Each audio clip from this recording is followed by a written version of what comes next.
तो बच्चा लोग ये क्वेश्चन क्या कह रहा है इसको ध्यान से समझेंगे। क्वेश्चन बहुत अच्छा है। क्वेश्चन बोल रहा है point charges +4q -q and +4q are kept on the x-axis at point x is equal to 0, x is equal to a and x is equal to 2a respectively. Then आपको चार option दिए हैं, चारों option में ये बताना है कौन सा ऑप्शन सही है। अगर आप ऑप्शंस को ध्यान से देखेंगे तो आपको पूछा गया है क्या ये स्टेबल इक्विलिब्रियम में होंगे, क्या ये अनस्टेबल इक्विलिब्रियम में होंगे। तो इसका मतलब ये है पहले आपको ये कॉन्सेप्ट पता होना चाहिए कि स्टेबल इक्विलिब्रियम क्या होता है और अनस्टेबल इक्विलिब्रियम क्या होता है। भाई स्टेबल इक्विलिब्रियम क्या है ध्यान से समझ लेते हैं। छोटे से ब्रेक के साथ जो है हम स्टेबल इक्विलिब्रियम समझते हैं। लेट से आपके पास एक बाउल है, आपने क्या किया, बॉल ली और इसको जो है इसके अंदर फेंक दिया, थ्रो किया, तो ये बॉल क्या करेगी, ऐसे जाएगी और वापस जो अपनी इस पोजीशन पर आ जाएगी। यानी कि आपने इस बॉल को जब डिस्प्लेस किया तो ये बॉल अपनी ओरिजिनल पोजीशन पर वापस आ जाएगी, है ना। तो ये किस तरह का इक्विलिब्रियम हो गया, आपका स्टेबल इक्विलिब्रियम। वहीं अगर मैं दूसरा केस लेता हूं, लेट से आपके पास कुछ इस तरह का अरेंजमेंट और आपने एक बॉल यहां से फेंकी, क्या ये बॉल जो है मूव करने के बाद वापस आएगी? नहीं, ये बॉल वापस नहीं आएगी। तो ये किस तरह का अरेंजमेंट हो गया या कौन सा इक्विलिब्रियम हो गया, ये हो गया आपका अनस्टेबल इक्विलिब्रियम। इस तरह से आप समझ सकते हैं। तो अगर कोई चीज जिसके ऊपर फोर्स लग रहा है, अगर नेट फोर्स 0 है तो वो इक्विलिब्रियम में आता है, ये आपको पता है। अगर आपने उसको थोड़ा, उसकी पोजीशन को थोड़ा सा चेंज कर दिया, पोजीशन को चेंज करने के बाद अगर फोर्सेस इक्वल नहीं होते हैं तो वो क्या हो गया, इक्विलिब्रियम में नहीं आएगा। ठीक है, तो ये वही वाली कंडीशन है। अगर आपने इस ऑब्जेक्ट को मूव कराया तो इसके ऊपर कोई फोर्स नहीं लग रहा, मतलब इक्विलिब्रियम में नहीं है ये, और ये अपना आगे चलती चली गई, बेसिकली अनस्टेबल इक्विलिब्रियम में है, अपनी ओरिजिनल पोजीशन पर वापस नहीं आएगी।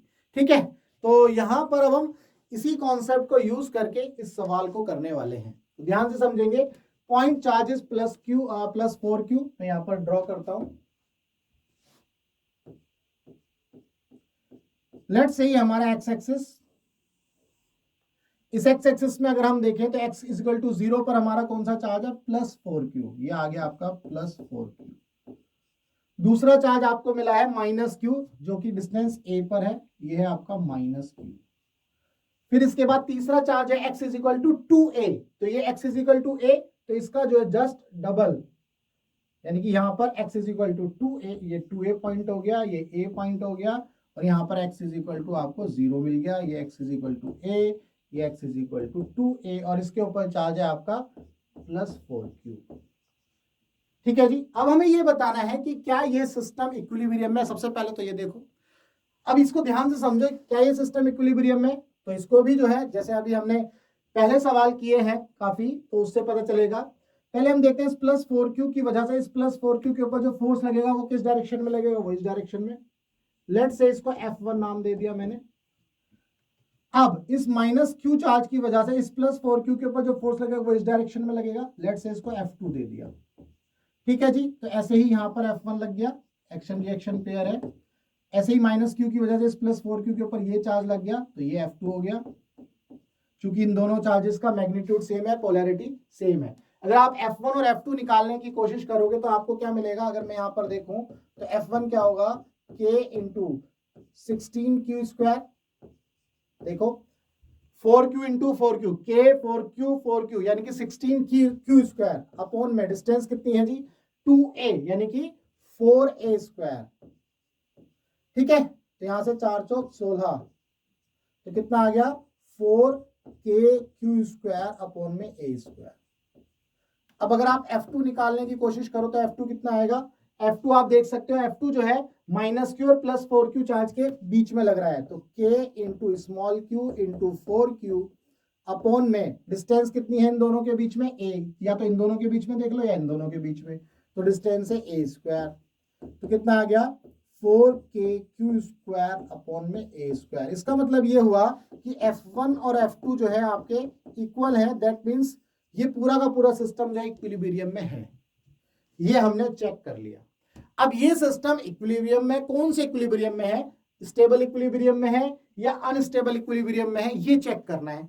तो इसको चेक करने के लिए हम क्या करते हैं, एक काम कर सकते हैं, लेट से ये जो +4q चार्ज था इसको उठा करके मैं अगले ए पर ले जाता हूं, यानी कि x is equal to 3a पर लेकर के आ गया।